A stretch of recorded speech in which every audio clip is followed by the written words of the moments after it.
Merci d'avoir accepté cette invitation pour la 3e édition de Pause Café. C'est un nouveau format. Un format assez long, on discute de mode, on discute des métiers de la mode. Et toi, en l'occurrence, tu es mannequin. Voilà. Déjà, merci pour l'invitation. Ah, on est bien, on se retrouve autour d'un café, c'est déjà très très bien. Puis le concept aussi de ce format, c'est que c'est toi qui nous invites. C'est vrai. Dans un lieu qui te parle. Alors, c'est un petit moment où on va en parler. Donc là, on est dans la brasserie du Bio. Une petite brasserie très sympathique, très colorée. On va se retrouver autour d'un petit café. Je vois que tu as pris toi un petit peu allongé. Moi, je suis allongé et tu as plus très tôt. C'est pour ça que je commence l'interview direct avec ça et après, c'est manger la patate. Voilà, donc là où tu as tes habitudes chez Nemilio. Donc raconte-nous un petit peu ton parcours. Tu es né où? Qu'est-ce que tu as fait avant d'arriver ici? Avant d'arriver, on va dire, à Paris, moi je viens d'un petit village, on va dire au centre de la France. Je vais dire une ville un peu connue, mais qui est aussi pas connue ici. C'est de Saint-Étienne, juste à côté de Lyon, si jamais. Moi, je suis vraiment dans un petit village du centre de la France, donc j'ai grandi à la campagne. C'est d'accord. C'est-à-dire qu'entre l'idée du campagnard et l'idée justement du parisien, il y a vraiment un écart quand même qui est assez grand. J'ai commencé à faire mes petites études un peu comme tout le monde, j'étais un petit peu perdu. J'ai enchaîné donc un BEP électrotechnique, un bac pro paysagiste. C'est un problème électrique là que tu peux intervenir. Je peux être là, la light elle va pas, je suis ici, ouais. Dans l'électricité, donc dans le paysagiste, et après je suis parti donc dans le commerce, un BTS commerce. Ok. Ça c'était plutôt cool parce que j'étais un peu perdu à l'adolescence et le commerce a fait que je me suis un peu trouvé et c'était plus ma niche. Parce que j'adorais en fait vendre un produit. Pour la petite anecdote, quand j'ai commencé mon BTS, je me suis retrouvé derrière l'image du mannequin physiquement, etc., etc. Il y a un commercial et le commercial, il va casser l'image du mannequin, mais je vendais des croquettes. Faut savoir, voilà, c'est comme ça. Des croquettes pour animaux, enfin, pour chat. Pour chien. Pour chat. Donc j'étais totalement là-dedans et c'est vrai que c'était une vente qui était assez cool. Pourquoi? Parce qu'en fait, les gens, quand ils rentraient dans ce magasin-là, on venait pas pour acheter, du vêtement et dire je suis un peu chiant, je veux telle taille, ça me va pas, etc., etc. C'était plus en gros, on veut faire plaisir. Et pour apprendre la vente en termes de vente, c'était trop cool. Parce que chaque client qui venait, je savais qu'il venait faire plaisir à son chien, son chat, son animal de compagnie, peu importe. Et toi, tu étais là en mode, c'est trop facile. Si tu connaissais ton produit, tu pouvais tout lui vendre. Donc, on va dire le commencement du commerce a commencé comme ça. Je suis parti donc de ce BTS-là, ça s'est passé en alternance, j'ai été embauché dans la société. À la fin de cette société de croquettes. La société de croquettes, ouais. Et merci encore, parce que grâce à elle, j'en suis là aujourd'hui, je pense. Parce qu'une fois le BTS fini, donc embauché en tant que vendeur, puis je suis passé très vite responsable et vite, très très rapidement, en l'espace de 2 ans, formateur. Donc je formais les gens à avoir des boutiques. Donc c'était super bien pour moi. Ah oui, j'avais de la chance en fait d'avoir un maître de stage et un patron qui m'a donné, on va dire, toutes ses connaissances et ses bases. Et c'est ce qui m'a fait grandir directement. Le seul problème, qui était un problème pour lui mais pas pour moi, c'est qu'à côté, il y avait donc les réseaux sociaux qui faisaient un gros boom à l'époque. Je parle de ça parce que je suis mannequin maintenant depuis 10 ans. Ça commence à faire un petit peu. Ah ouais.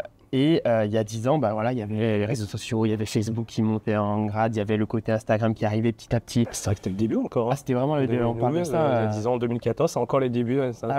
C'était le côté où moi, personnellement, je ne connaissais rien, je vendais mes croquettes, j'étais de la campagne. Tu les vendais sur Instagram aussi? Non, pour l'instant, non, pas encore. Mais c'était, si tu veux, c'était dans l'optique en se disant, putain, c'est intéressant. Et de base, je sortais avec une fille qui faisait de la photographie, qui faisait des photos de mariage, etc. Qui a commencé en fait à me prendre en photo, pour son loisir, etc.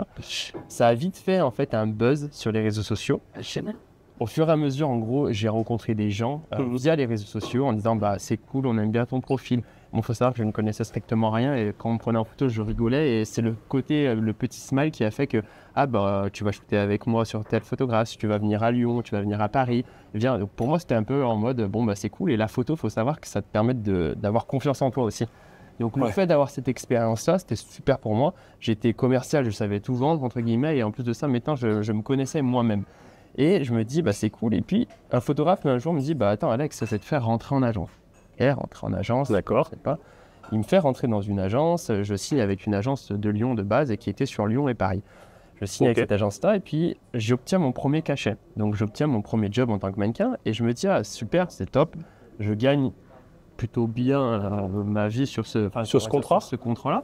Et je me dis, c'est quand même cool. On peut parler du premier contrat? Ouais, on peut parler franchement du premier contrat. C'était assez drôle parce que moi, je ne connaissais pas grand-chose. J'avais fait 2-3 shootings et puis je me retrouve avec une équipe à Paris. On fait notre premier job et je suis là avec toute une team un peu comme ici, avec le photographe, le vidéaste, les lumières. Et moi, je suis là, je me fais maquiller, je me dis, mais qu'est-ce qui se passe? C'est quoi? Et ça part. Et puis à la fin, on dit, bon, bah Alex, t'as fait tes petites photos. Le photographe m'est très, très bien guidé. Ça se passe super bien. L'agence est content, le client est content. Et puis moi, à la fin, je me dis, bon, bah c'est cool, mais j'avais pas forcément vu le budget, les choses comme ça. Et je me dis, ah oui, quand même, en fait, on peut gagner la moitié d'un salaire, un salaire classique, etc., en l'espace de un jour. Je me dis, ah oui, c'est très intéressant. Bah, en termes de vente, commerce, je me disais, c'est cool de vendre un produit, mais de se vendre soi-même, c'est encore mieux parce que tu te connais.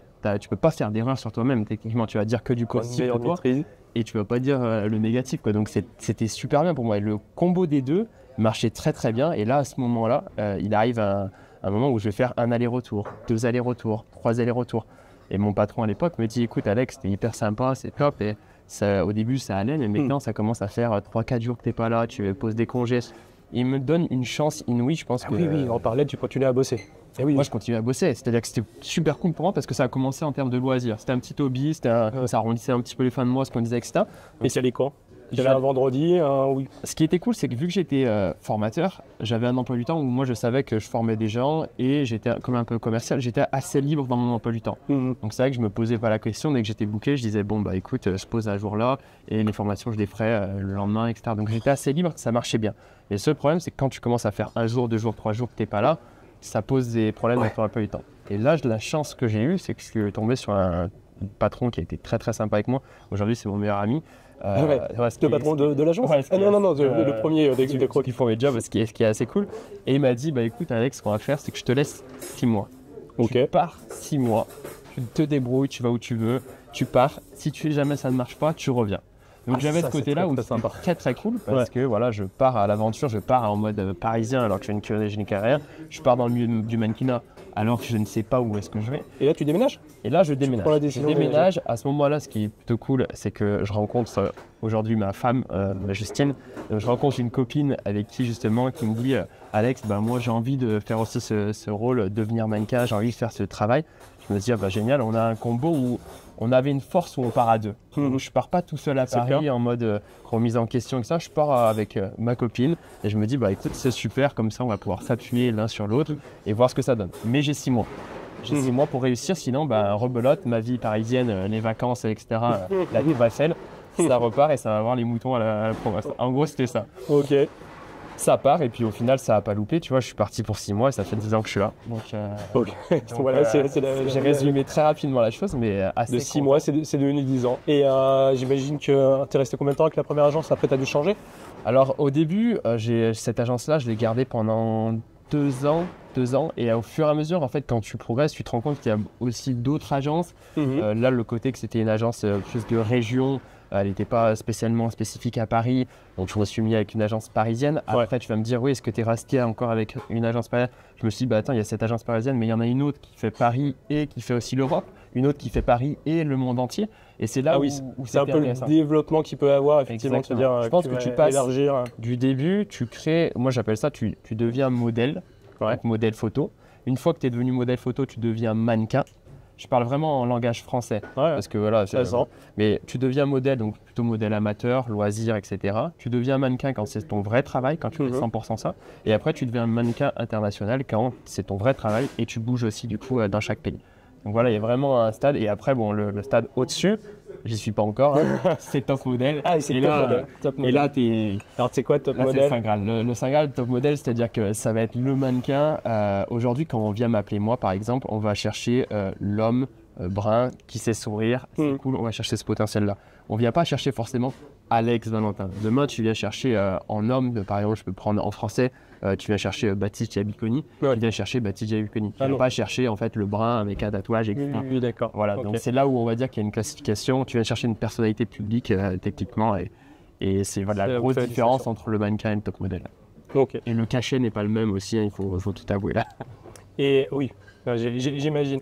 Et alors c'était quoi ton taf, tes premiers tafs? Tu travaillais dans quel secteur et aujourd'hui tu fais quoi en tant que mannequin? Alors au tout début, quand j'ai commencé, on va dire le premier job le plus basique, ça va être soit du e-commerce, donc tout ce qui va se vendre sur les plateformes, que ce soit Zalando, que ce soit vente privée, que ce soit Spartoo, que ce soit des choses comme ça. C'est du fond blanc, c'est du classique et on vend en fait du multimarque, donc plein de vêtements, ou on vend une seule marque. Donc ça a été vraiment les petits jobs classiques. Après, tu t'enchaînes sur de la campagne de la marque, donc c'est-à-dire que tu pars, ça peut être campagne lookbook, où tu pars en fait dans une atmosphère et tu vas représenter la marque. Et au fur et à mesure, j'ai compris que le mannequinat, c'était pas que ça. C'est-à-dire que le mannequinat, quand j'ai débuté, je me disais, bon, bah, c'est cool, il faut faire un peu de défilé, un peu de photos. Et voilà, c'est un peu être Ken et Barbie et ça marche comme ça. Bah, au final, non, pas forcément. C'est sûr qu'il faut avoir le plus d'atouts possible.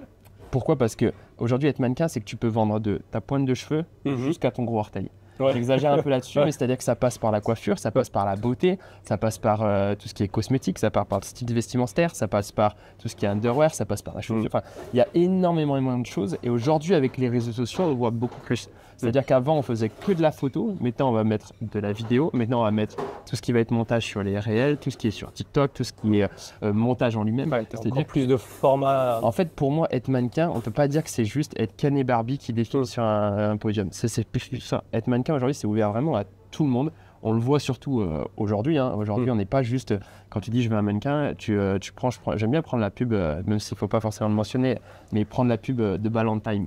Donc Ballantine, c'est un whisky. Et si tu regardes bien cette pub-là, c'est un monsieur qui fait à peu près 150 kilos, qui est plutôt en forme. Et ben, c'est exactement ça ce que je veux dire. C'est que ça peut être aujourd'hui être mannequin, ça peut être monsieur et madame tout le monde. Aujourd'hui, dans la rue, tu peux croiser en fait une personne où tu te diras, bon, bah, il n'est pas forcément peut-être beau pour toi. C'est plus la même définition. Photogéniquement parlant, il est super. Et tu vas te dire, bah, en fait, lui, ça se trouve, il gagne 10 fois plus sa vie que le kéké des plages, le Ken et la Barbie. Tu vois, c'est vraiment le côté, on a cassé tous les critères.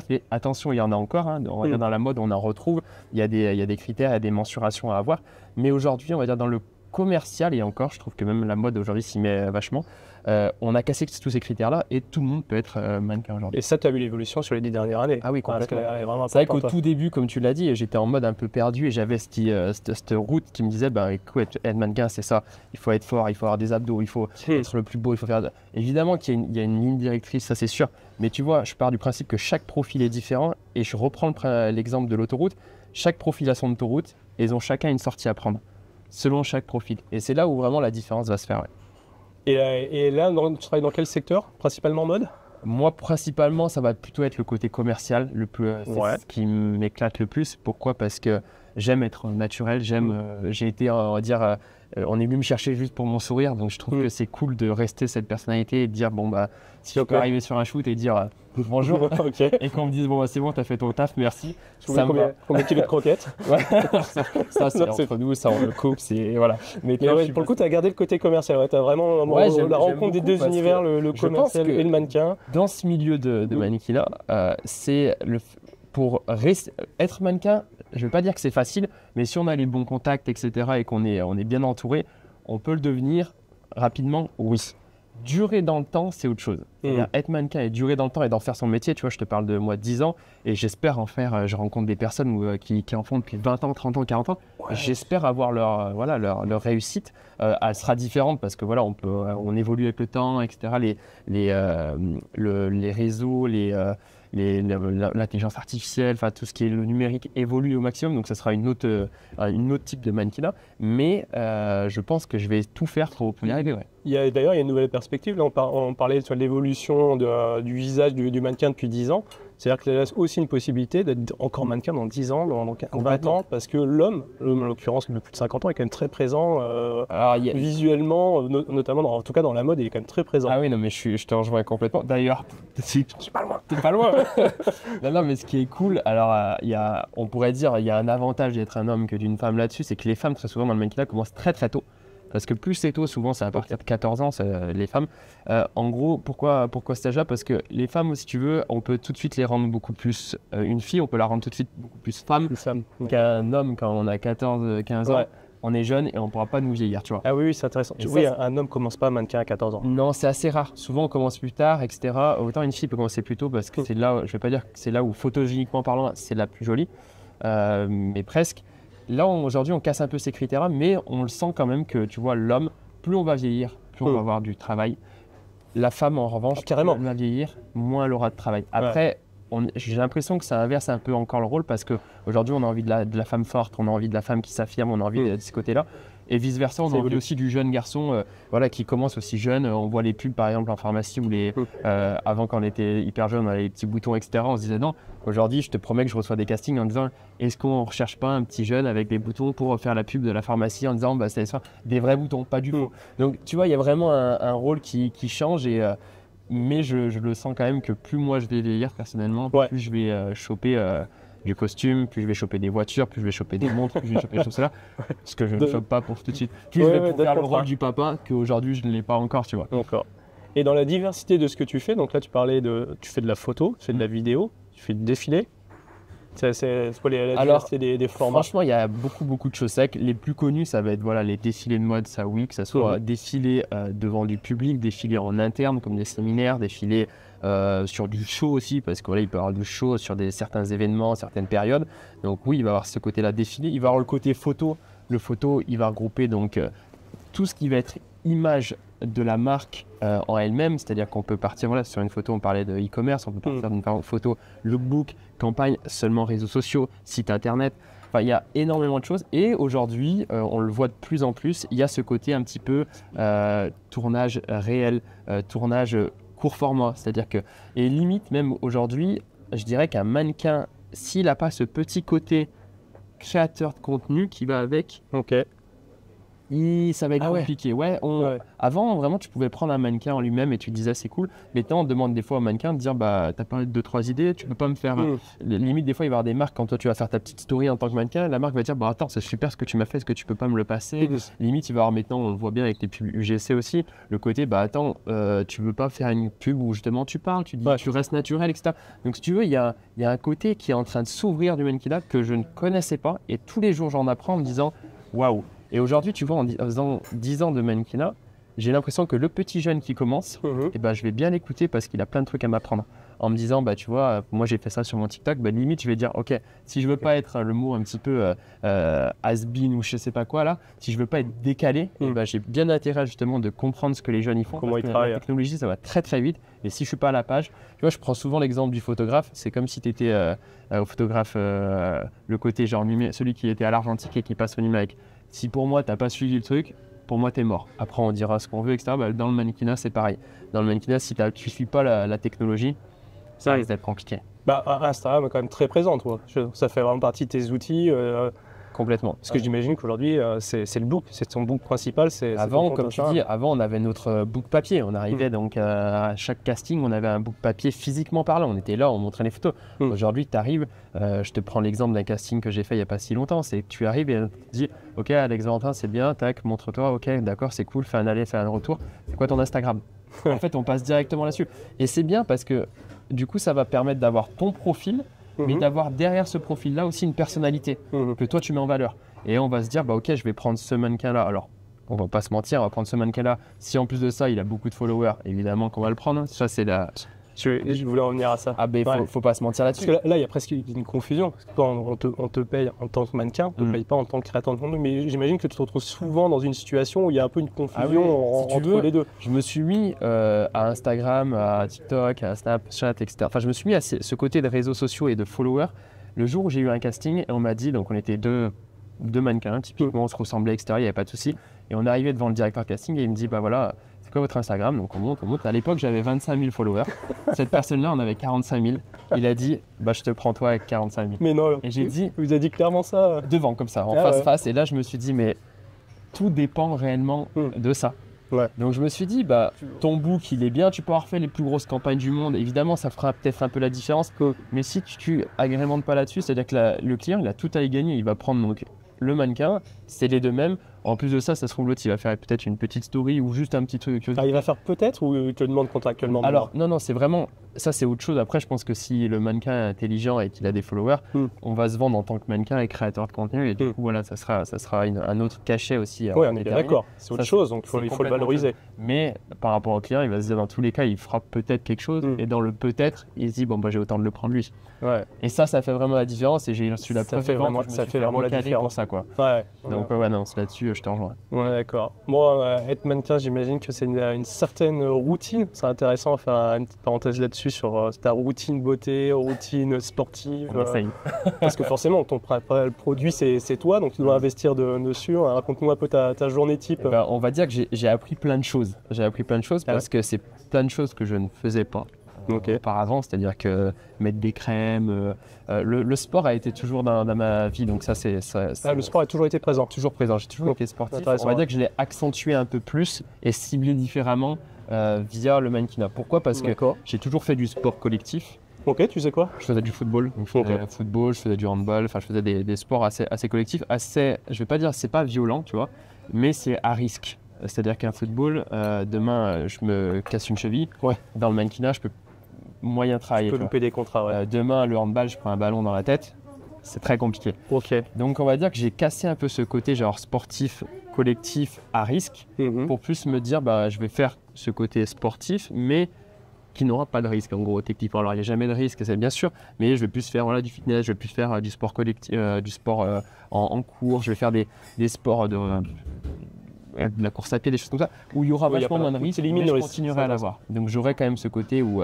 moi je m'entraîne personnellement 4 à 5 fois par semaine, donc c'est quand même assez un bon rythme, je vois ça. Ouais, je vois que souvent. Après, ce que j'aime bien, c'est que j'essaie de varier, j'essaie pas d'avoir juste un seul sport, aller à la salle, pousser de la fonte, etc. Non, j'essaie vraiment de faire plein de sports pour obtenir le meilleur physique qui soit et le plus naturel possible. C'est-à-dire qu'on veut pas forcément être muscleur, on veut plutôt être monsieur et madame tout le monde, mais qui est aussi vendeur quand même. Tout le monde, il faut quand même un petit peu. Il y a ce côté-là, donc sportif. Il y a le côté, tu parlais un petit peu beauté, évidemment. Il faut prendre soin de sa peau. Ça va par deux choses. Donc il y a les produits cosmétiques, oui, qu'au début je ne connaissais pas et qu'aujourd'hui maintenant je suis perdu sans mon sérum, je suis perdu sans ma crème hydratante, ça c'est sûr. Il y a ce côté-là et il y a ce côté aussi nutrition. Il va avec pour moi. Le côté justement par rapport à la beauté de la peau. Il y a le côté nutrition, il y a le côté cosmétique. Ils vont ensemble. C'est des choses que je connaissais pas, mais des choses. Et la nutrition, par exemple, tu as eu des recommandations de l'agence ou ça en discutant avec des confrères que tu as commencé à t'éveiller à ça? Ouais, auparavant, en fait, j'ai eu beaucoup de choses où on me disait attention, peut-être que tu es trop large niveau épaule, peut-être que tu es trop large niveau jambes, peut-être tu es trop maigre sur la taille. Donc il y avait des petits critères qui étaient un peu malaisants à connaître parce qu'ils disaient mince, mais c'était hyper cool en fait. Si tu le prends de l'autre côté, tu vas te dire ok, je vais essayer de travailler juste. Peut-être j'avais peut-être un peu trop de poitrine, donc peut-être perdre un peu de poitrine. Peut-être j'avais pas assez de hanches, je vais essayer de prendre des hanches. Donc il y avait ce côté où tu apprends aussi à connaître ton corps. Et ça a été super bien parce que tu peux jouer sur ta nutrition, sur ton sport, sur plein de choses pour dire je peux transformer un peu mon corps, un peu comme un acteur qui dit demain je te veux avec 100 kilos alors qu'après-demain je te veux en musclant. Ça c'est fou, tu as les transformations. J'exagère là-dessus, mais tu essaies as de cibler l'échelle et au final c'est assez intéressant. Souvent les filles on l'entend et on l'entend encore en disant soit tu es trop grosse alors que la fille fait un 34 ou un 36, tu te dis on va où, etc. Mais si tu le prends à l'inverse, tu te dis attends, ça peut être intelligent. Si je fais un 34 et je suis trop maigre, peut-être que je vais faire du sport pour justement essayer de progresser. Si je fais un 36 et que je fais un 34, je vais essayer de voir comment je peux me motiver. Et au jour d'aujourd'hui, on se dit vas-y, venez, on casse tous les critères, on arrête, je suis bien comme je suis, prenez-moi comme je suis. Évidemment que je suis complètement d'accord et moi c'est ce que je stipule, on me prend aujourd'hui comme je suis, mais dans ma petite tête, j'essaie de dire je corresponds quand même à une taille. C'est-à-dire que je vois que ça bosse énormément en taille M et L pour un homme. Je vais essayer de correspondre à ces tailles-là. Je ne vais pas aller me typer. Demain, tu parlais du sport là. C'est sûr que si j'ai pas d'abdos, je bosserai vachement moins qu'un mec qui en a, tu vois. Donc il y a des critères où tu vas te dire il faut faire certains choix et ces choix-là, ça fait partie de mon travail et du coup, c'est important pour moi de donner le maximum pour correspondre à cette demande client. Ouais. Et après, donc, toutes ces années d'expérience, tu as sorti un guide. Après, au fur et à mesure, c'est exactement ça. Au fur et à mesure, j'ai eu cette question qui est revenue et que tout le monde se posait. Comment toi, tu as fait pour devenir mannequin?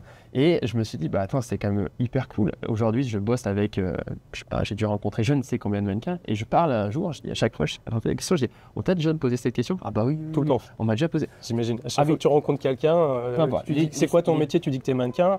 Il y a deux questions. Les deux questions, c'est comment tu as fait pour devenir mannequin? Ok. Donc ça, c'est la première qui est plutôt cool. Et la deuxième, très souvent, c'est tu as travaillé pour quel marque alors? Est-ce que ça gagne bien sa vie? Non, je pensais que c'était ça que tu allais dire. Très souvent, elle dit pour quelle marque? Je te rassure. Est-ce que ça gagne bien? De toute façon, on parle souvent d'argent, etc. Mais voilà, il y a ces deux questions-là qui reviennent. On va parler de la première, donc comment tu fais pour devenir mannequin? Je me suis dit, ce qu'on va faire, c'est que je vais récupérer toutes les infos parce que moi, je suis une personne. Mais demain, par exemple, je vais demander à une personne qui a des formes. Je vais demander à une fille que ce soit une couleur de peau, que ce soit grande, petite, moyenne, différents âges, etc. Je me suis dit, je vais faire Plusieurs profils une différents. recommandation avec tout ça. Je vais prendre toutes ces personnes-là, tous ces profils, je vais les mettre dans un checker Ouais. et je vais transformer le faire de comment faire pour devenir mannequin. Bah, je vais vous donner la solution. J'ai fait donc 94 interviews, donc ça veut dire 94 profils différents. Ah oui, carrément. Ouais, on peut les retrouver directement sur Tu t'es mis autour Autour d'un d'une table, café comme on là est en train de et, faire, et non pendant une demi-heure, tu Oh, m'as les demandé de demi-heure, raconter une le heure, parce qu'il y parcours. avait, et chacun avait son expérience, c'est-à-dire D'accord. qu'aujourd'hui j'ai la mienne, je t'ai apporté voilà, de fait, comment j'ai fait pour devenir mannequin, donc c'est sûr que ça a été des rencontres, c'est sûr que ça a été un peu de travail aussi, etc. etc.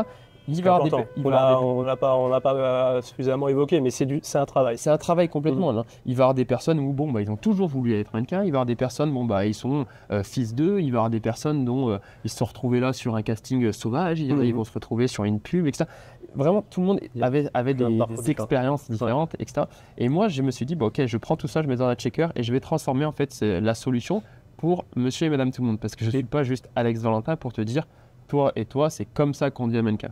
Donc comme tu dis, j'ai créé en fait le livre, ça s'appelle le guide du mannequin. Le guide du mannequin, c'est quoi? Ça va être hyper facile. C'est comme un routard. Quand tu pars dans un pays, tu prends un routard et ça va te dire à peu près ce qu'il faut que tu fasses. Bah, le guide du mannequin, c'est un petit peu pareil. C'est-à-dire qu'on va t'apporter en fait tout le savoir-faire de qu'est-ce qu'est le mannequinat, comment ça marche et comment tu vas faire justement pour que ton profil dure dans le temps et que tu travailles et que ça soit ton métier en fait. Donc c'est vraiment le guide, c'est comme quand tu découvres, je te dis, un pays, c'est de dire, bon ok, je veux aller voir la Martinique, j'adore, c'est cool, mais qu'est-ce que je fais? Tu prends voilà, ton petit routard et tu te dis, bon ok, c'est comme ça, il y a ça, il y a ça, il y a ça et ça, ok, j'y vais, et au moins tu es un peu plus, t'es ouvert en fait et ça répond à ta question, sans forcément y répondre à 100% bien sûr, parce que évidemment chaque profil va être différent et l'aventure que tu vas prendre, elle va peut-être prendre un tournant à un moment donné que toi-même tu vas choisir. C'est-à-dire qu'on apporte un petit peu, j'aime bien dire, c'est comme un jeu de cartes, où on va t'apporter en fait toutes les cartes dans la main et après ça va être à toi de choisir tes stratégies selon les rencontres que tu vas faire. Donc voilà, le guide du mannequin, c'est vraiment de répondre à la question comment faire pour devenir mannequin et ça marche plutôt pas mal. Et là tu l'as sorti il y a 2 ans. Donc je l'ai sorti il y a 2 ans. Tu imagines une évolution de ce guide à présent? Je vais dire qu'on est un petit peu obligé parce que c'est vrai qu'avec le temps, on voit que la technologie change, on voit que, alors tout le monde en parle aujourd'hui, il y a l'intelligence artificielle qui arrive, qui fait peur, entre guillemets, à tout ce qui est le milieu du mannequinat, de la photo, etc. C'est sûr. Mais qui est à la fois hyper cool, en fait, quand tu le prends dans l'autre sens. Et du coup, tu te dis, comment on va faire pour évoluer? Si on ne prend pas ce virage d'intelligence artificielle, de technologie, on va avoir un wagon de retard, en fait, sur tout le reste. Du coup, à la suite de ce livre-là, du guide du mannequin, on est en train d'évoluer, on va dire, on fait son évolution, le tome 2. D'accord. Ça restera sur le guide du mannequin, mais c'est un peu le mannequin 2.0. C'est le mannequin intelligence artificielle, oui, c'est le mannequin du futur, c'est le mannequin, c'est les questions qu'on se pose en disant, comment moi je vais faire maintenant si je veux devenir mannequin avec toutes ces technologies qui arrivent. Comment je vais faire du futur. Aujourd'hui, tu vois, je prends ton exemple à toi. Tu es sur les réseaux sociaux, tu promotionnes pas mal de choses. Tu es aussi ce mannequin du futur. C'est-à-dire qu'aujourd'hui, on fait des interviews. Aujourd'hui, on va faire du réel. Aujourd'hui, on va faire du contenu. On va faire du virtuel, etc. Tu es aussi le mannequin du futur. C'est une forme également de mannequin du futur. En tant que créateur de contenu, on devient une Je le forme prends à de l'inverse. Ça sera certainement une interview qu'on fera ensemble en te disant donne-moi un petit peu tous tes petits tips pour que je rassemble le maximum de contenu et faire quelque chose de concret là-dessus. Ouais. Et pour devenir un créateur de contenu et mannequin du futur. Parce que c'est quand même, c'est un autre. On reste sur le côté mannequin, oui, mais c'est un autre job et ça va avec en fait dans cette lignée-là. Donc c'est assez intéressant de le voir. C'est vrai qu'il y a pas mal de points communs, notamment sur les formats. En tant que créateur de contenu, journaliste, tu dois évoluer également sur ces formats. Nous, on est passé de la photo à la vidéo. C'est un peu pareil. Aujourd'hui, tu es obligé. C'est que là où, quand tu avais déjà de la vidéo il y a 10 ans quand même. Oui, on en avait déjà. On en avait déjà, mais là, on a plus le côté où c'est très ciblé. Les formats ont changé. Paysage, on est vraiment sur le format téléphone parce qu'aujourd'hui, beaucoup moins de monde regarde la télé, les choses comme ça. On peut tout stocker sur notre téléphone. Donc, on veut de l'interaction. On veut des choses très rapides. Donc, on veut, ça a vachement changé et on veut aller droit au but sur ce qu'on veut dire. Donc non, c'est vraiment un autre format, c'est un autre contenu et c'est un autre métier pour moi. Bon. Et que j'ai hâte de découvrir en tout cas.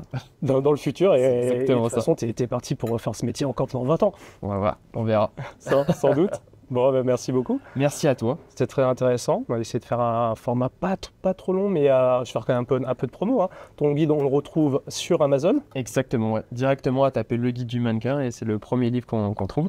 Et toi, on te retrouve sur Instagram. Sur Instagram, Alex Valentin. Alex Valentin. Je suis là. Et on verra tes stories pour suivre ton quotidien, voilà, pour poursuivre ton expérience, voir effectivement quel est le quotidien d'un mannequin. Avec grand plaisir. Merci beaucoup en tout cas. Merci beaucoup, Alex.